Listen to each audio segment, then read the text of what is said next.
Good afternoon. Happy Monday. Thank you for joining me today. It is Motivational Monday. I'm turning up my volume. Hope everybody had a good weekend. Summer's going pretty quick. I know many of you have got kids back in school. We're a couple weeks away from getting back to what I would call some normalcy in our schedules as far as moms go. But enjoy your kids if you have them for the next couple of weeks. Mine's been spending a little bit of time on the machine. In fact, we've been indoors with a little bit of rain and not so good weather. So nothing better than, teaching your kids to be active and use your Amazing Life Pro tools if you have them. If you're joining me today, please let me know where you're from. I've got somebody here now. Please let me know if you can see and hear me.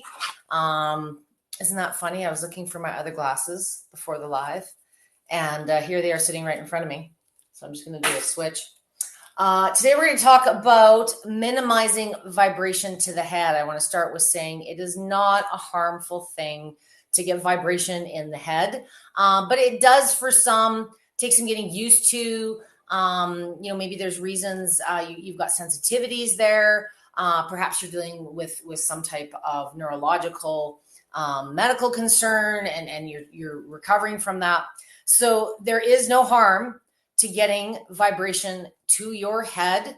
That seems like a bit of a bold statement, but for the purposes of a vibration plate and the movement that may be caused in the course of you doing your exercises on it, there is no inherent risk. I would not lay your face or your head on it. Still not going to get any brain issues, but it's not terribly comfortable and wouldn't necessarily be the way that I would use it. So if you are joining me today, and it's telling me I have no internet. I don't believe that.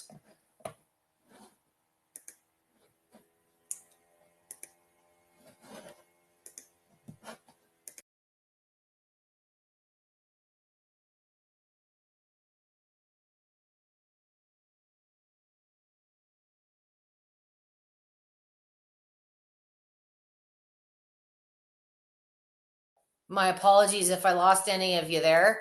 I I was talking about ways to minimize vibration to your head and assuring you it's not a harmful thing, but for some of you that are sensitive, especially my ladies, I want to start with a lot of it is learning how to not fight the vibration. So if you're a woman and you carry that tension in the neck and the shoulders from the bra and the purse, one of the things that we, as well as people with deficiencies in the neck and the head and the shoulders, tend to do when you're on the machine is we guard and we protect and we resist the stimulation. And what happens when you fight the vibration or you stiff up against it, all you're doing is amplifying the movement to your head. So sometimes when you're a new user, combined with some of the other factors I'm going to briefly point out on tips today, just make sure that you're relaxed, that you're breathing. If you're getting it in the head too much, it's usually more related to how you are standing on the machine, but how we sort of subconsciously react to it is by guarding and protecting and resisting and fighting that vibration. So try and just relax. And if you are recovering from, brain surgery, you've had a stroke, anything to do with sensitivities, maybe you've had spinal surgery or you've got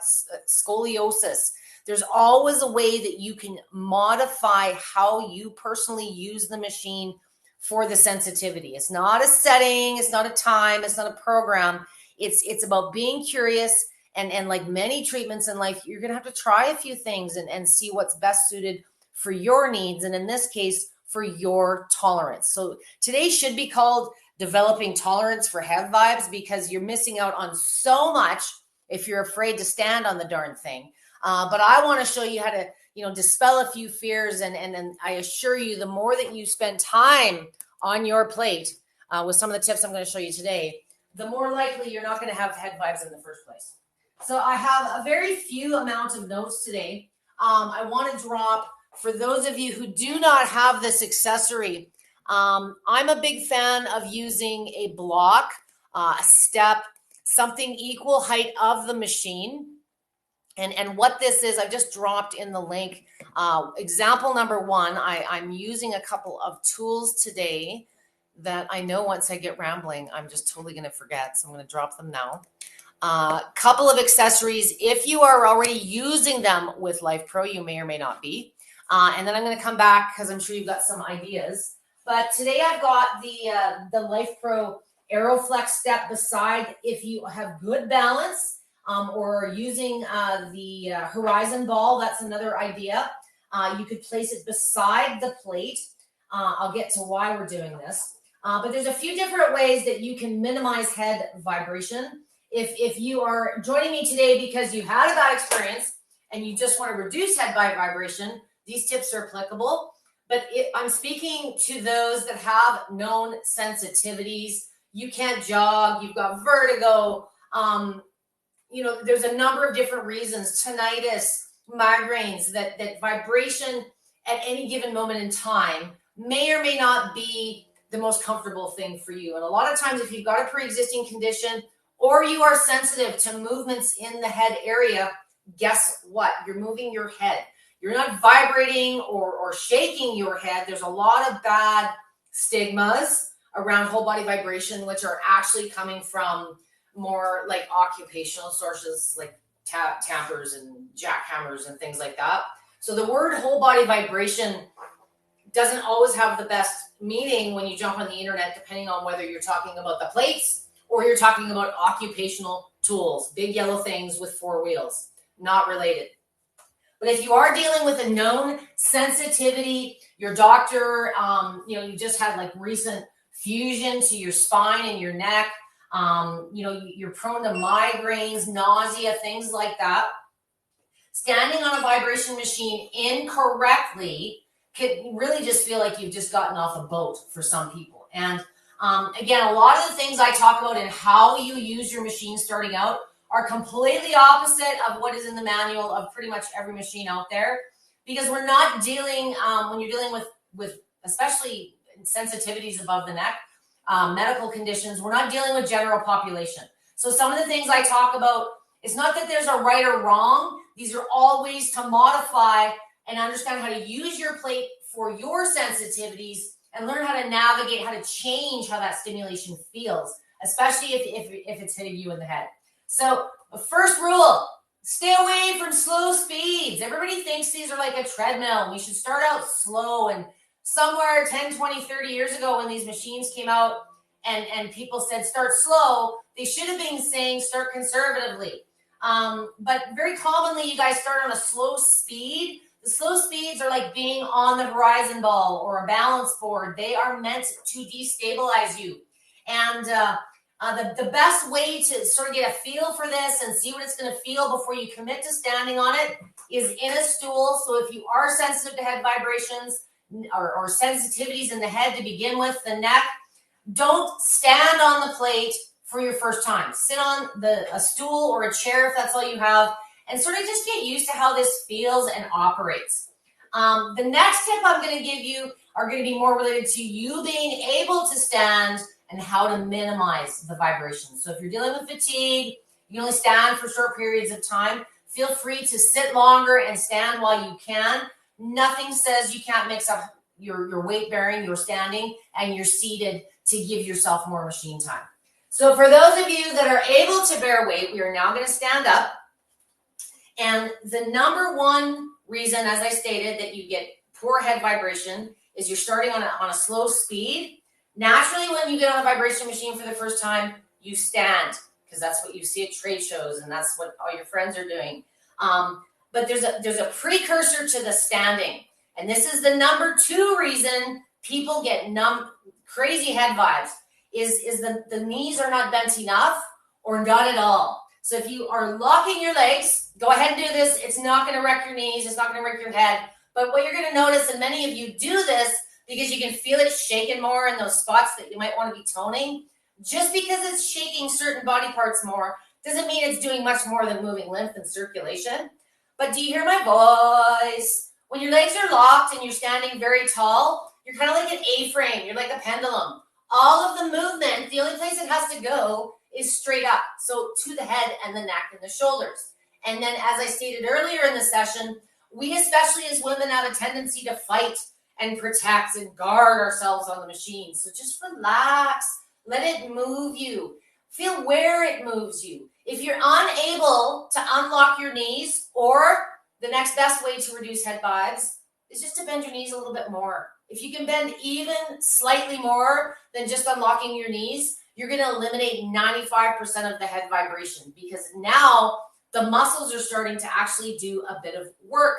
The thighs, the glutes, the calves, the feet, they're all working together to keep you in this position. If you lock up, it's just your structural, your bones keeping you standing upright and your balance to a degree, your proprioception. So if you can bend the knees slightly, most people that are below baseline and can deal with head vibes and are usually wanting to get some exercise going in your life as well. So if you're looking for the dual purpose of exercise while you're using your plate, the more you can bend, the more you can engage those big groups in your thighs, work within your own range of motion. Don't move up and down. Doesn't help with the head vibes when you're first learning and your stability, but focus on a good position. Hold. Don't resist and fight it. Just hold a good position. The next reason that head vibes become a bit more noticeable is you might notice while you're doing it, you're not feeling it so much, and then all of a sudden, not so much. See what I'm doing with my feet? Now that you've got this all figured out and Debbie's told you to bend your knees and you're doing a harder position, the body's really lazy. It doesn't want to do anything more than it has to get the job done. The next thing your body's going to do outside of fighting and resisting the machine is it tries to shift the weight from the heels to the toes. Your heel is the point of contact. That's what drives your movement. If you just step slightly back and pop your heels just off the edge of the machine and you're resting on the arches and the balls, you won't feel any head vibration at all. This is how I work with a lot of my stroke recovery. I want to get you weight bearing, but you're so scared or unstable that head vibration and teaching you bending knees and all these other things becomes just a little too much to take. So if you want to experiment and just stand off the edge of your plate, I'm going to turn around so you can see what I'm doing. So my heels are just off, like you're going to stretch your calves or something. As soon as you put that heel back on, that is the point of contact that connects to the rest of your skeletal structure. Same with your hands for upper body. We're not going to do upper body today because there's no avoiding head vibes to a degree. You can minimize, but we're not working with that today. So knees are just slightly bent. Make sure your heels are planted. So the very last point in minimizing head vibes with both feet on the plate, because we're going to get into some variations here, is angles. So if you want to stand, you're trying to lose weight, you're very sensitive. Sometimes if I have really seasonal migraines, sometimes it just is what it is. Lean just slightly forward. Get your head out of the equation. So normally me, Roseanne, and Amber are all coaching you to have good posture, have good form, but sometimes you need to modify till you get the tolerance. So all I'm doing with this is I'm still doing my squat, but just lean forward slightly, and you'll feel the vibration more kind of stop at the bra strap between the both shoulder blades. If your head is straight up in line with those heels, that's where you're going to feel a little bit. So, if this is what you need to do, I'd rather you weight bear and do this kind of stuff than not stand, if that makes sense, because I want you to develop tolerance to this. It's very rare unless there's been some kind of weird medical brain issue, and I've dealt with many, many, many brain injuries. It's very rare that you don't develop the tolerance and eventually get used to it. And that's all that really long-term will end up happening for most of you. So for those of you that are still fearful, it's just you're not there yet. You still want to do some weight bearing, but you just can't get around the head vibe thing. There's a couple of ways you can modify how you stand on the machine to still get the benefits of more total body action, of lymph and strength and all that stuff. We're going to split our body weight in half in two ways. So the first way I mentioned, if you have an aerobic step, if you have the Aeroflex step, something that is the same height as the machine. This is also great if you're dealing with poor mobility. Usually when you've got really bad head sensitivity, you tend to have either poor balance, flexibility. They tend to be in a common group of symptoms when you're playing on your machine.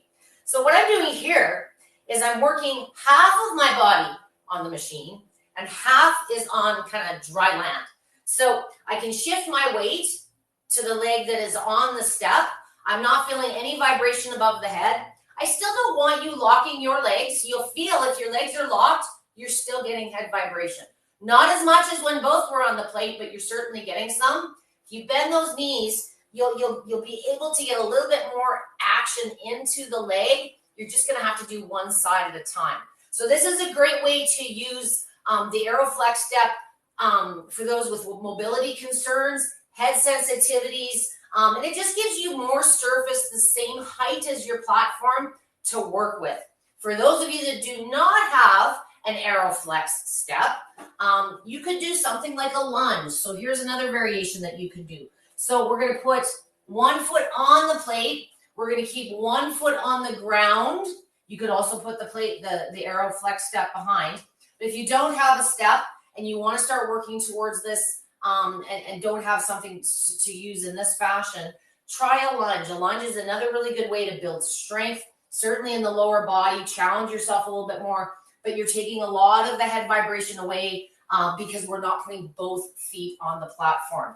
So depending on you, the very last tip with head vibes, and it's kind of the universal tip for everything Debbie talks about, amplitude. So how close or how far apart your foot is from the center of your plate does not mean more benefits. It means more shake.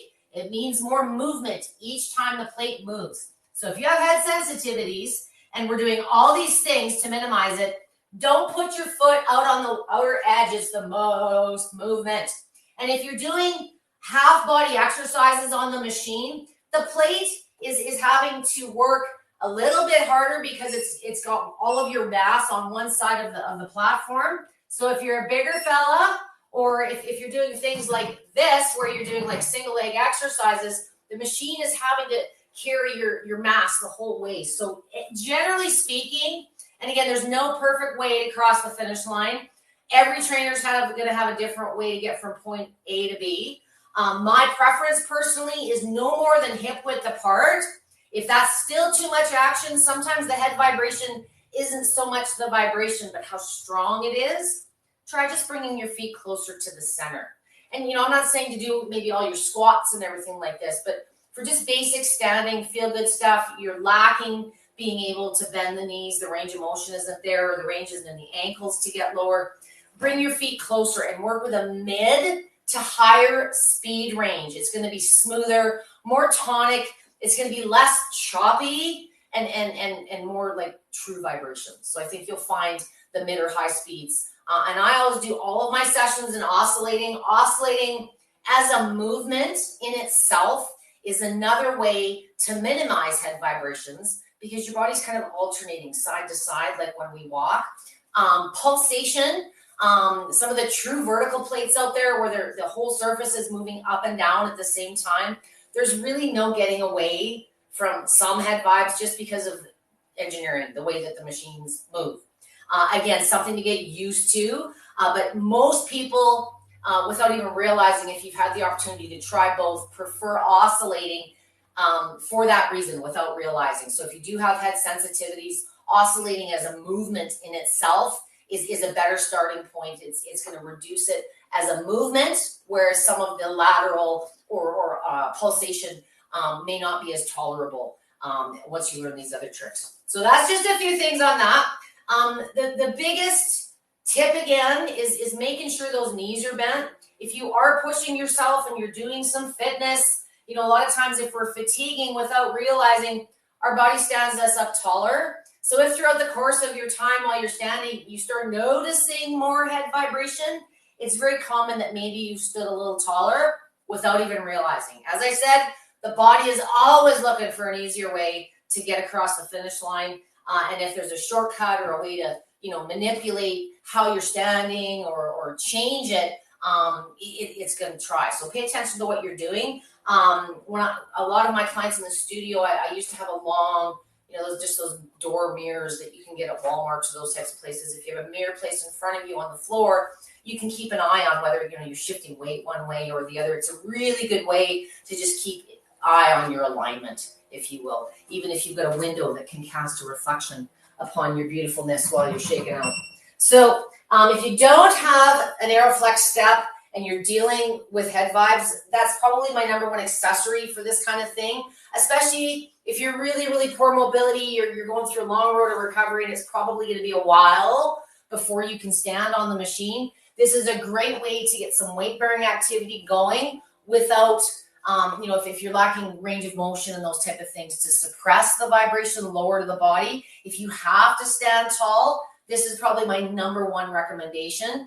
And it becomes, to a degree, a bit of a safety tool as well. If you're progressing in your training, it's nice to have just a little more surface, as I said, the height of the plate, to do some of your exercises. So I hope that has enlightened you a little bit. I want to see if we have any questions. Maybe some of you are doing all this now and you know everything, and I didn't have to show you a darn thing today. What numbers are high speeds? Over 60? Monica, it depends on your machine. So the reason I say mid to high is depending on whether you got a Rumblex or a Waver, there's different levels, or speeds, if you will. So if you've got a Waver, for example, it's got 99 speeds, mid would be 50, 60 or above. It really, it's more about what's comfortable for you. Some people prefer feet really, really close and a really high speed. If you wanted to experiment today, Monica, start with your feet dead center and crank it right up to about 90, 95, and you'll feel how smooth and tonic. But when your feet are too wide, you're too busy paying attention to try and stay stable on the thing. You don't actually get to feel how smooth and tonic that higher speed is. And, for a lot of my seniors where I want to get into those higher frequency or speeds to get more going in a shorter period, they can't stand with their feet wide. So I'll start with the feet close, usually when I'm demonstrating the product, and then widen up your feet to see what's comfortable. And that's going to vary depending on your position. If you're just standing there, those high speeds aren't going to be as comfortable as if you're doing something like a squat, for example.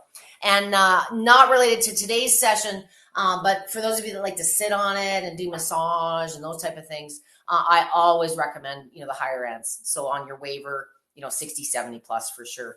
The nice part about having a variation of speeds, and I always speak levels. You should mix it up. If you're diligent and you're sticking with your stuff on the machine, whether that's feel good or fitness, if you're using it regularly, the easiest way to progress without having to put forth a whole lot of effort is just changing things up a bit. The body gets used to anything after a period of time. So if you're always using max speed and max setting, where do you go from there other than longer and longer? So drop your speed back down once in a while, or mix it up within, and your body just kind of goes, well, wait a minute, this isn't what we use. What's this, right? So sometimes it's a matter of using those speeds and ranges of them just to mix things up and keep the body guessing as to what you're doing next, if that makes sense.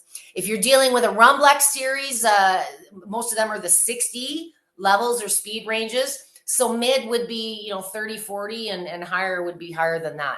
Again, it really depends on how big you are, how conditioned you are. The stimulation that a machine generates feels different to all of us. Our body absorbs it differently based on our positioning, based on body type, and then just your own personal sensitivities and tolerances. So there's never going to be an exact number defined by any study ever, because we're all different and unique, and not only what we physically are able to do, but what we can tolerate with some of these sensitivities.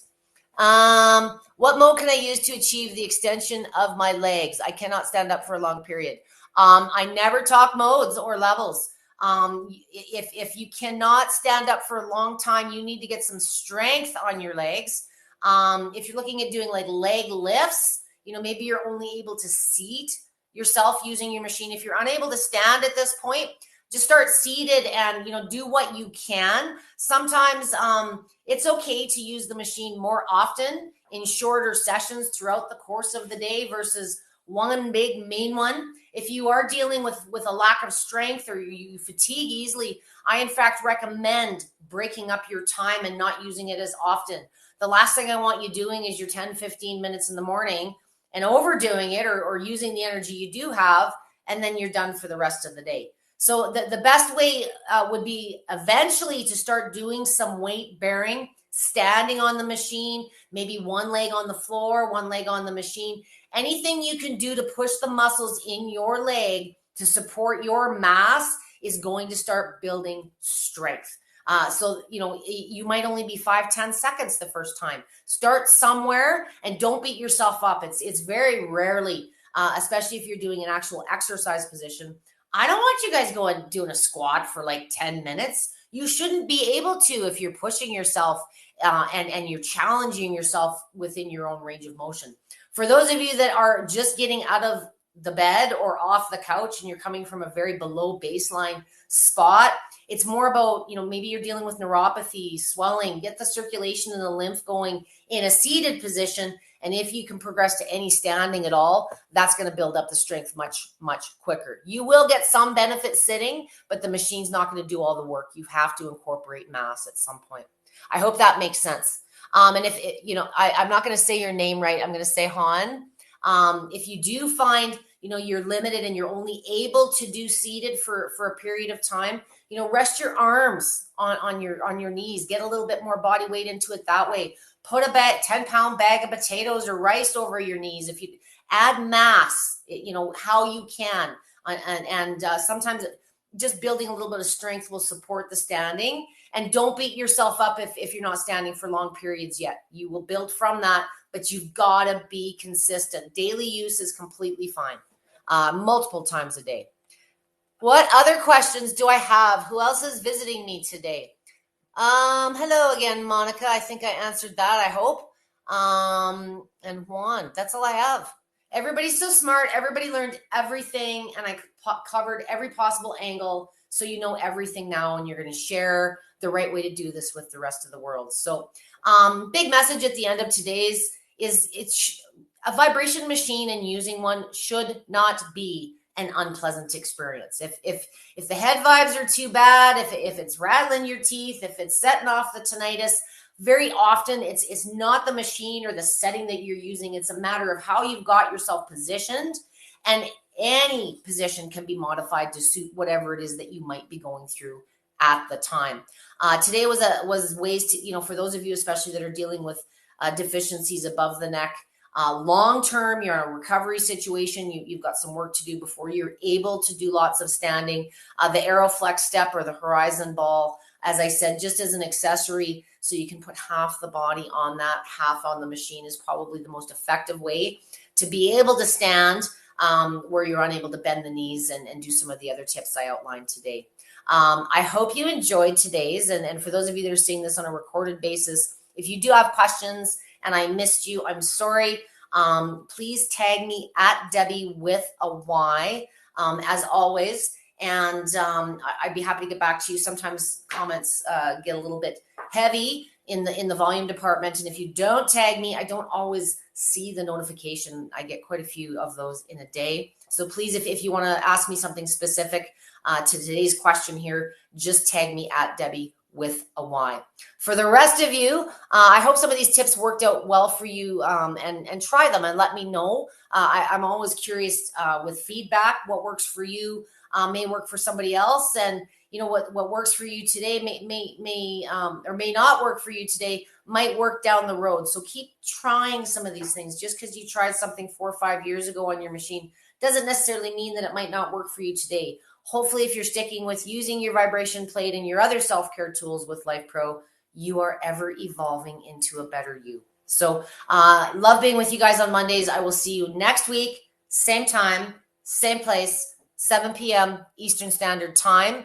Any of the things I was playing with today, I was on the Rumblex Plus, as I always am for my sessions. Sometimes I use the mini waiver. Really depends on how much I feel like moving around today. My discount code for 10% off is LYMPH, LYMPH, and I will put a link later to my other learning groups and other information if you're looking to contact me directly. Have a great rest of your week. Don't work too hard, and thank you so much for letting me ramble. Hopefully I gave you some good information. You're welcome, Monica. Have a great rest of the week. Don't work too hard, you guys. Thanks again for your time.